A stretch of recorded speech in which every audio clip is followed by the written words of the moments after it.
ಮಂಗಳವಾರ ಸುಮಂಗಲೆಯರು ನಿನ್ನಯ ನಾಮವ ಭಜಿಸಿರಲು 9 ವಾರ ವ್ರತವಿರಲು ದೊರಕುವುದು ಇಷ್ಟಾರ್ಥಗಳು.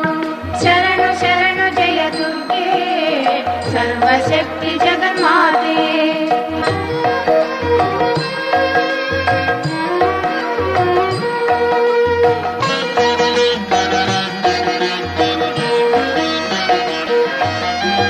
ರಕ್ಷಿಸುವವಳು ನೀನೇ, ಶಿಕ್ಷಿಸುವವಳು ನೀನೇ.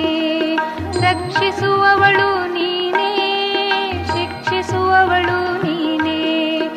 ಅಣುವಣುವೆಲ್ಲ ಅಣುವಣುವೆಲ್ಲ ತುಂಬಿಹೆ ನೀನು, ಕೋರಿಕೆ ಕರುಣಿಸು ಕಾಮಧೇನು.